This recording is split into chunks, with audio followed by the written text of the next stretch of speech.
Sorry about last week. It was just wild. My cousin passed away, and well, a couple days ago, and she is 18, so that's really hard, especially on her immediate family. But sorry, I didn't really have anything posted last week. Um, if your midterms have not been graded, they will be graded today. Most of them have been. Um, but yeah, so before we jump into Robert Lowell, I did tweak the schedule a little. So the readings have been adjusted for the next couple weeks to make things work. I ended up taking a couple things out, smashed part of next week and the week after together, and took some stuff out so that it would work and we wouldn't miss anything um, other than the Ursula Le Guin story, really, which is excellent and you should check out, especially if you do like sci-fi or psychology.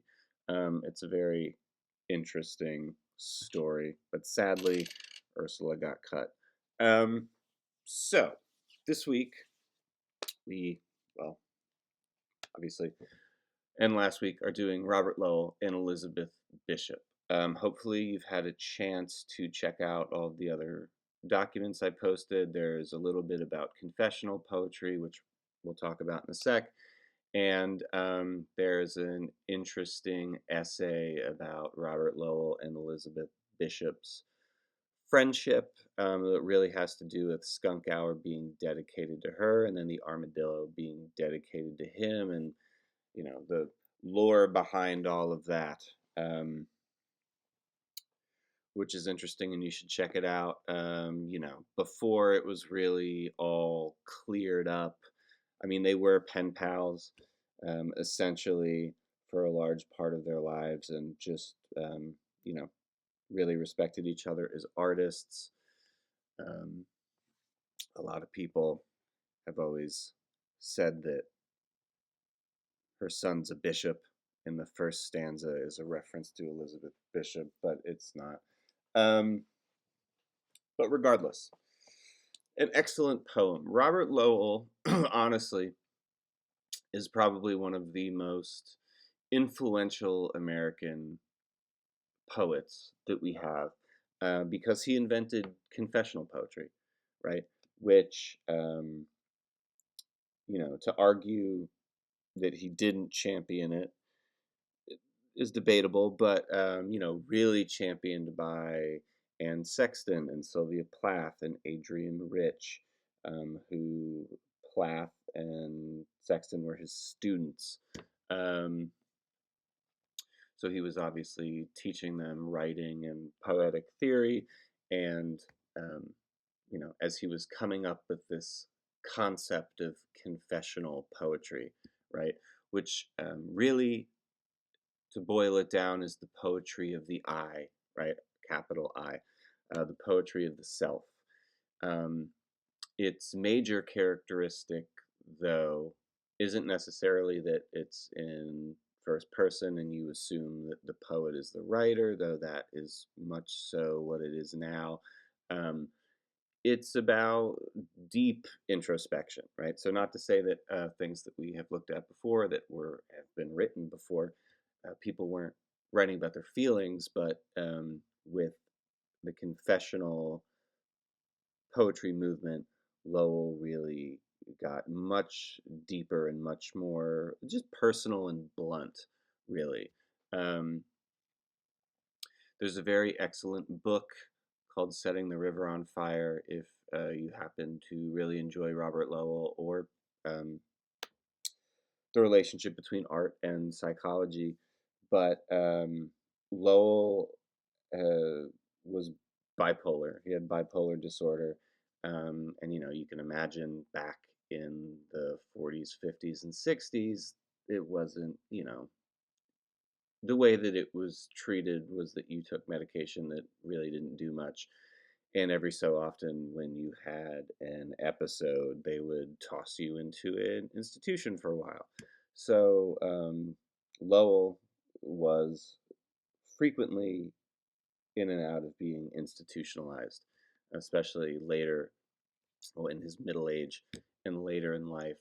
Um, and the book is interesting in the sense that it does arc kind of his relationship with his work and when he was having, you know, a manic episode, and it's pretty intriguing, but a little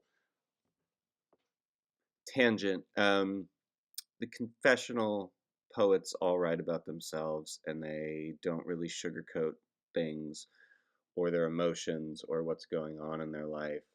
Like, Sylvia Plath wrote a lot about her depression and her suicide attempts, and it really, that and this poem in particular, being that honest, um, really threw critics off and readers. Um, because Lowell did not used to write this way. He didn't always write confessional poetry. He always didn't write in free verse. A lot of his early work is just like tediously formal when he was really kind of finding his voice as a writer. He didn't publish very frequently. And like I said, he taught English and creative writing.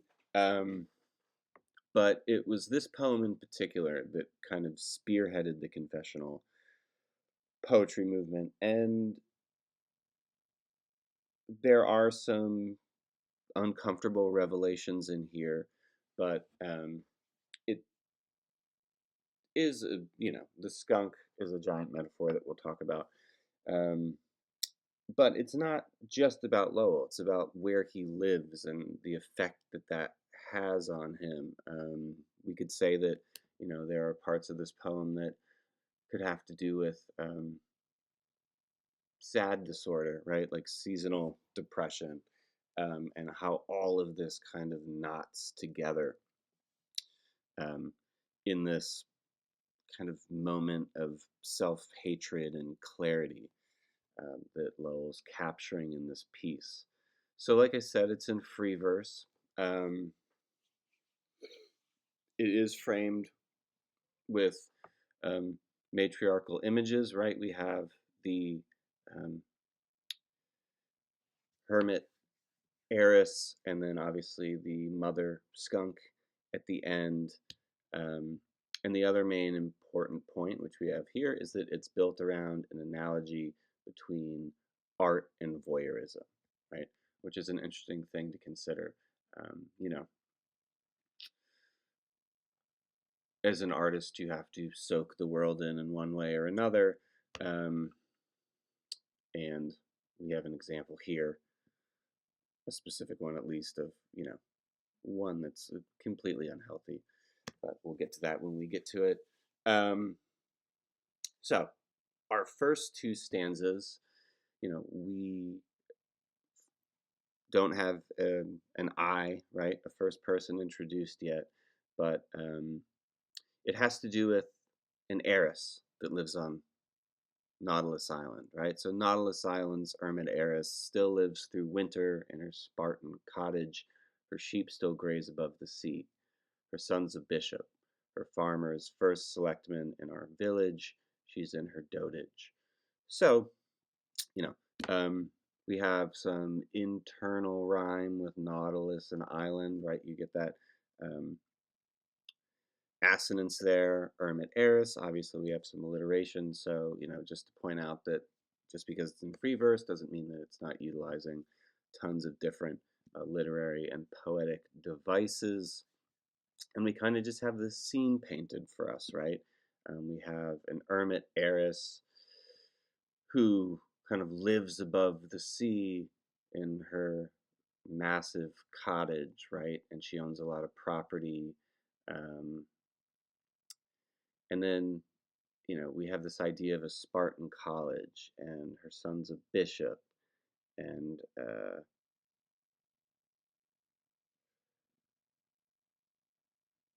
thirsting for the hierarchic privacy of Queen Victoria's century, she buys up all the eyesores facing her shore and lets them fall.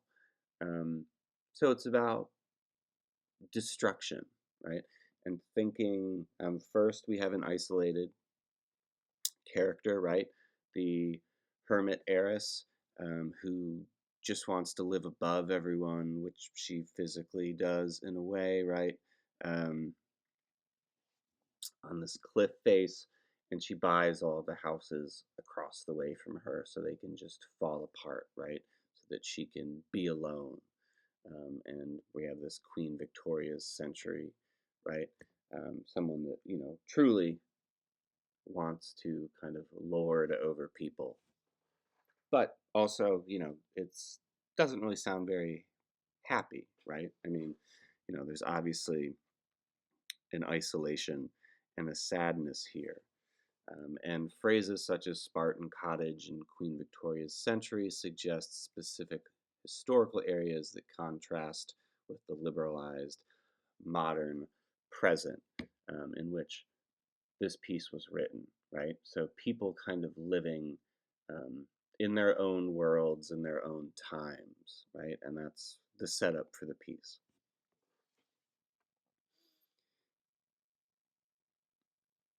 And then we have our first instance of illness and things just not being right.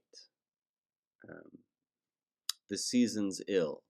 We've lost our summer millionaire who seemed to leap from an L. Bean catalog.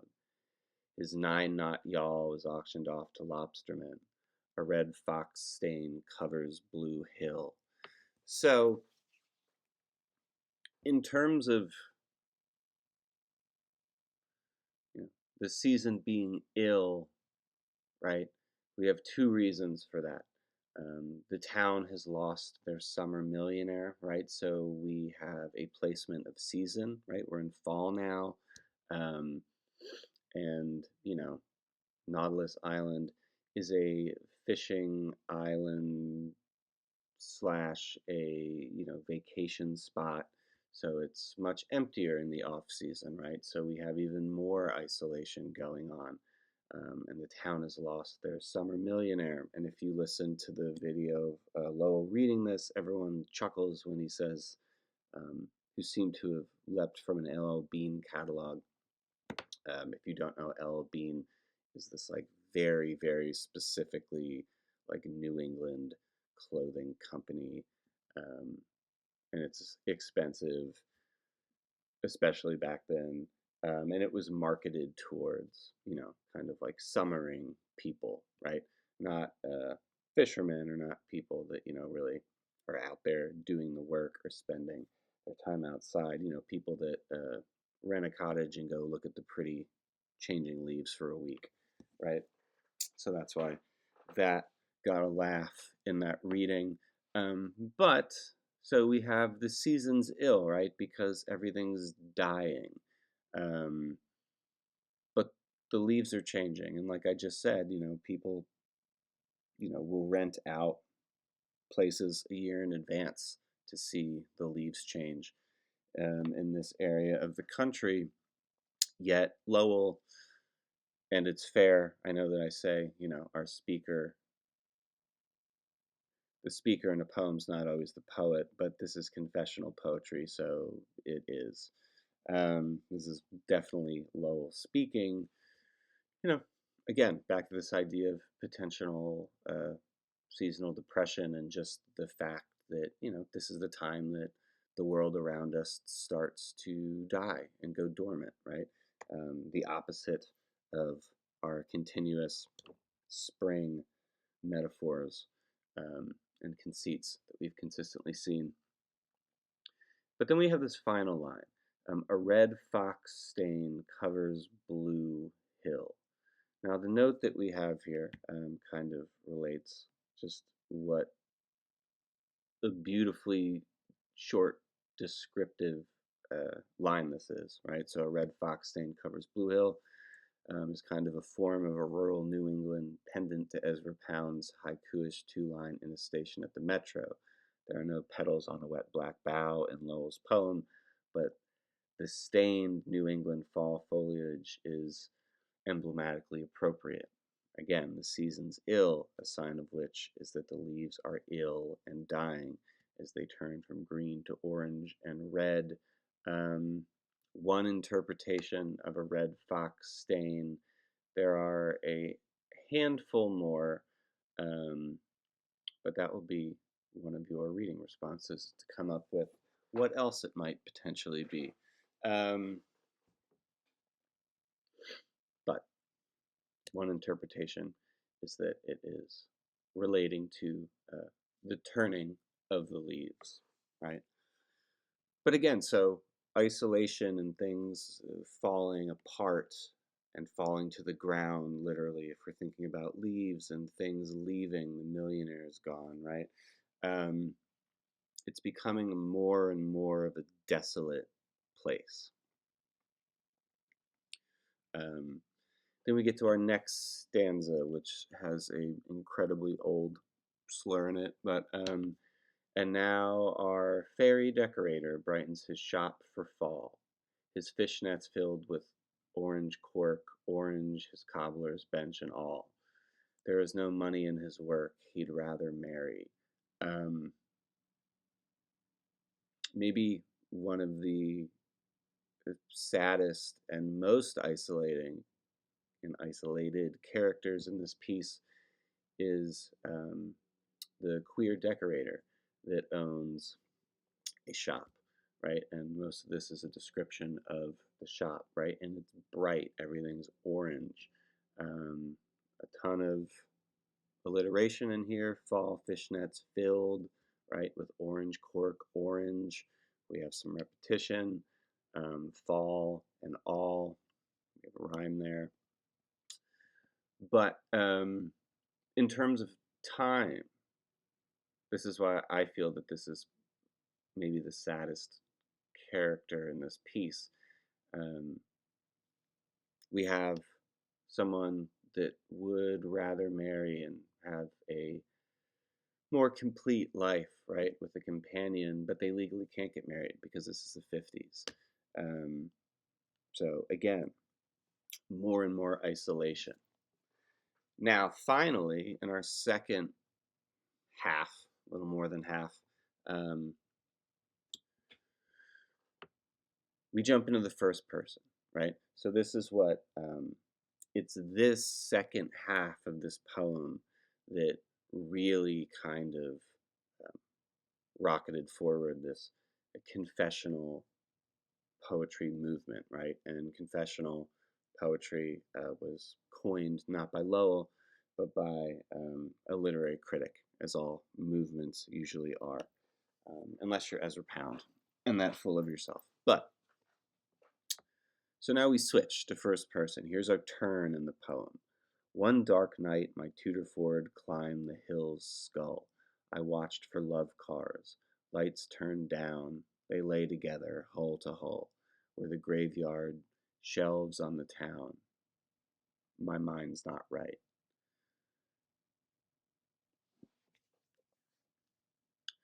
So we have an acknowledgement here. We jump into the first person. What's our speaker, what's Lowell doing? He's driving around alone and he's spying on people, making out in cars, right? Love cars. We have this scene, you imagine, you know, an isolated, again, area next to a cemetery, but here we have a place where you would want it to be isolated, and we don't because we have Lowell being a creeper. Um, but we have the hill skull, right? Next to a graveyard, excuse me, not a cemetery. Um, Cars are turned with their lights low, hull to hull, so they're these massive old boat-like cars, right? Um, and this is the line that line, well, the stanza that really kind of supercharged confessional poetry, right? To admit that you're, going around spying on people, um, making out in cars, you know, It's something most people wouldn't want to admit to doing. Yet, not only is he admitting to doing it, he's admitting to doing it in a poem. Then he's an established poet at this point that's going to be published and out there um, for the world. Yet then he admits that my mind's not right, right? So he knows that there's something off about him. Um, and in a lot of ways, this stanza really is the crux of um, the dawn of the confessional poetry movement, right? You're really just laying your emotions and your actions and how you feel about your actions out there, and this is a prime example of that. A car radio bleats, "Love, oh careless love, I hear my ill spirit," once again, sob in each blood cell as if my hand were at its throat, which is an interesting image if you think about it. Um, your spirit and you choking your own spirit, right? So you're stifling yourself. Um, I myself am hell. Nobody's here. Now, this is a very important footnote. I myself am hell is said by which way I fly is hell, myself am hell is a line from Milton's Paradise Lost, and it is spoken by Satan, right? So in Milton's Paradise Lost, if you don't know, um, Satan is imprisoned in ice, right? And paradise, and also in um, Dante's Inferno. But it's the idea of self torment, right? So in both of these stories, I mean, Milton was a devout Christian, but he still wrote this story where arguably, Satan is the hero of Paradise Lost because by defying God, he gives human beings the ability to have free will, right? So we can think for ourselves. Um, but he's also a tragic figure, right? Because if God creates everything and everything is, his master plan, Satan is created to defy him so that people can have free will, right? That's the argument in Paradise Lost. And so what that means essentially is that, um, Satan has no free will, even though he thinks that he does. And he's been, you know, cast aside by God before he even tries to overthrow heaven, is the idea. And it's that absence of God that and God's love that torments him as a character. Not it's not really supposed to be like a supremely evil being. It's this that he's part of this whole plan, um, and therefore against his will, his whole life is hell because he himself is hell, right? So for Lowell to compare himself to this tragic version of Satan that Milton wrote about, um, is to say that he's in the pure and utter anguish and isolation.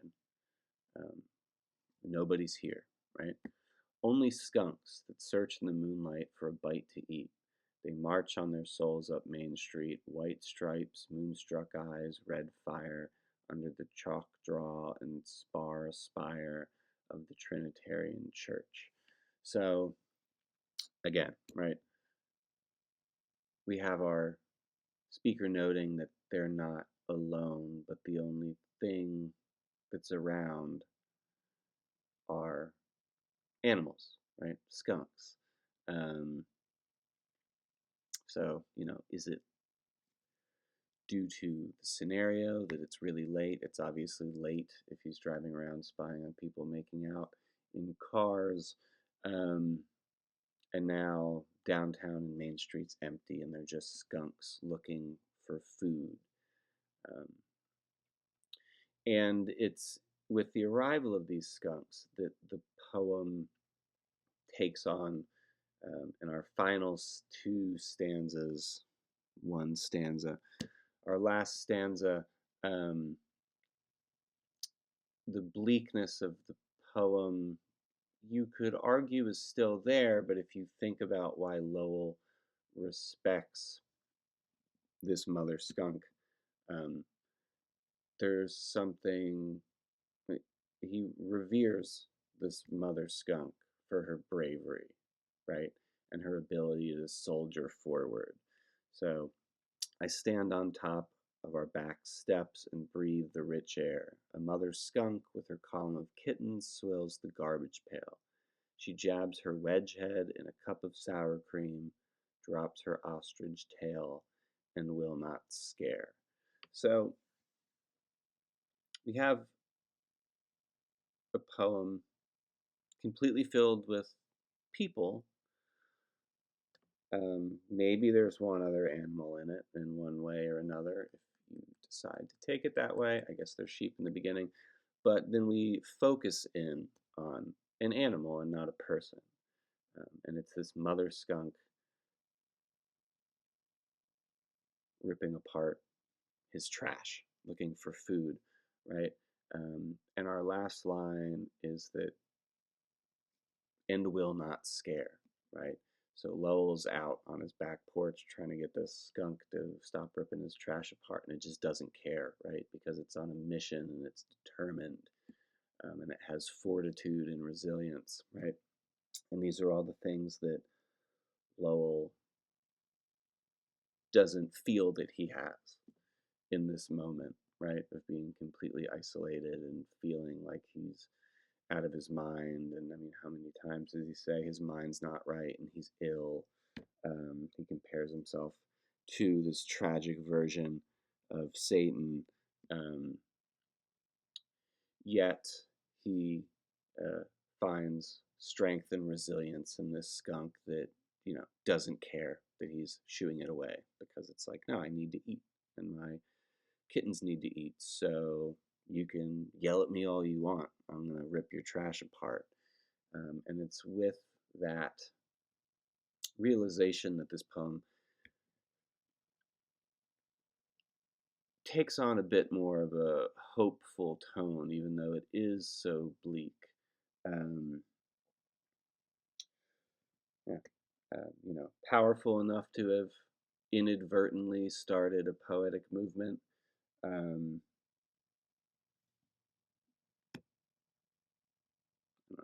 Personally, I think it's one of the best pieces that we look at all semester. So hopefully you enjoyed it as well. And I will get this posted, then I will get um, Bishop's videos posted, and then I will get your reading responses up. Hope you're all having a good week.